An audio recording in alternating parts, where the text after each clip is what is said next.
আমি নেমছু আৰু অসম সংখ্যালঘু সংগ্ৰাম পৰিষদে আজি ভাৰতবৰ্ষৰ গৃহ বিভাগৰ সেক্ৰেটাৰী সম্পাদক সচিব আৰু নিৰ্বাচনী আয়ুক্তক আমি দুটা সংগঠনে স্মাৰক পত্ৰ আমি প্ৰদান কৰিছো। অসমত যি SIR কথা আহি আছে, চাওক ভাৰতবৰ্ষৰ অন্যান্য ৰাজ্যতকৈ অসমৰ কথাটো অলপ সুকীয়া আৰু পৃথক। কিয়নো অসমত অসম আন্দোলনৰ পাছত যি অসম চুক্তিৰ ৰূপায়ণ হ'ল, কেন্দ্ৰীয় চৰকাৰ, অসম চৰকাৰ আৰু সদৌ অসম ছাত্ৰ সন্থাৰ মাজত, এই চুক্তি আমি অসমৰ বিভিন্ন জাতি জনগোষ্ঠীৰ লোকৰ লগতে অসমৰ সংখ্যালঘু সংগঠনসমূহেও আমি এই চুক্তিক সন্মান জনাইছোঁ আৰু আমি মানি লৈছোঁ। অৰ্থাৎ অসমত যদি বিদেশী বহিষ্কাৰ কৰিব লাগে, তেতিয়াহ'লে 1971 চনৰ 25 মাৰ্চৰ পিছত যিসকল লোক অবৈধভাৱে আহিছে তেওঁলোকক বহিষ্কাৰ কৰক, আৰু 1971 চনৰ 25 মাৰ্চৰ পূৰ্বৰ যিসকল লোক আছে তেওঁলোক স্বদেশী, তেওঁলোক হিন্দুৱে হওক, তেওঁলোক মুছলমানেই হওক, মহামান্য উচ্চতম ন্যায়ালয়ৰ তত্ত্বাৱধানত NRC হৈ গৈছে।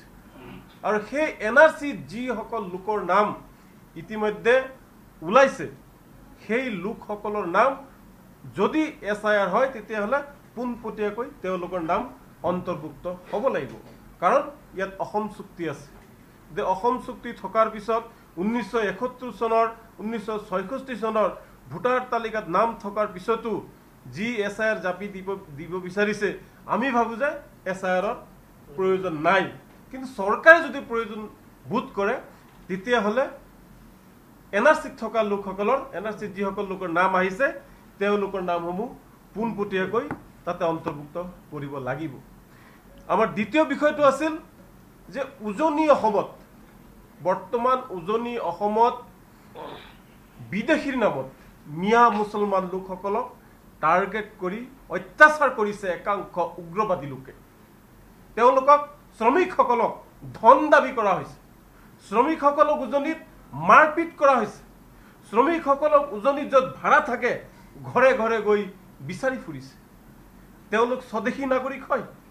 যোৱাকালিও দেখিছোঁ আপোনালোকৰ সংবাদ মাধ্যম যোগে প্ৰকাশ হৈছে, ধুবুৰী চাপৰ অঞ্চলৰ খিলঞ্জীয়া মিয়া মুছলমান লোকসকলক তাত অত্যাচাৰ কৰিছে, ধন দাবী কৰিছে, যিটো গণ উন্মাদনাৰ সৃষ্টি কৰি আছে। একাংশ লোকে আইনৰ বিপৰীতে গৈ সেইসকল লোকক হাৰাশাস্তি নকৰিবলৈ, আইনীভাৱে সেইসকল লোকক, উন্মাদনা সৃষ্টি কৰা লোকসকলক শাস্তি দিবৰ বাবে আজি আমি কেন্দ্ৰীয় গৃহ সচিব ডাঙৰীয়াক আমি স্মাৰক পত্ৰ আমি প্ৰদান কৰিছোঁ। উজনি বিদেশী আছে, চৰকাৰ প্ৰশাসন আছে, গৃহ বিভাগ আছে।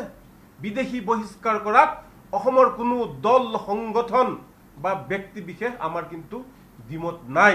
সকলে সাম্প্ৰদায়িকভাৱে অকল মিয়া মিয়া মিয়া কৰি এই কামবোৰ কৰি আছে, বেয়া কামবোৰ কৰি আছে, তেওঁলোকক শাস্তি দিবই লাগিব, আইনী শাস্তি তেওঁলোক পাবই লাগিব। আৰু অসম আৰক্ষী আৰু অসমৰ মুখ্যমন্ত্ৰী ডাঙৰীয়াকো আমি অনুৰোধ জনাইছোঁ যে যিসকলে গণ উন্মাদনা সৃষ্টি কৰি আছে, অশান্তিৰ বীজ ৰোপণ কৰি আছে, ধন দাবী কৰি আছে, মাৰপিট কৰি আছে, তেওঁলোকৰ বিৰুদ্ধে সন্মানীয় মুখ্যমন্ত্ৰী ডাঙৰীয়াই আৰু সন্মানীয় আৰক্ষী বিভাগে এই ক্ষেত্ৰত ব্যৱস্থা গ্ৰহণ কৰিব লাগে। ওলাই গৈছে মহামান্য উচ্চতম ন্যায়ালয়ৰ তত্ত্বাৱধানত বহু কষ্টৰে এই NRCখন ৰূপায়ণ হৈছে। বহু মানুহ সেই সময়ত হেয়াৰিঙৰ সময়ত 2-4জন মানুহৰ মৃত্যু পৰ্যন্ত হৈছে আৰু চৰকাৰে কোটি কোটি টকা, ৰাজভঁৰালৰ কোটি কোটি টকা খৰচ কৰিছে। তাৰপিছত NRC ওলাই গৈছে।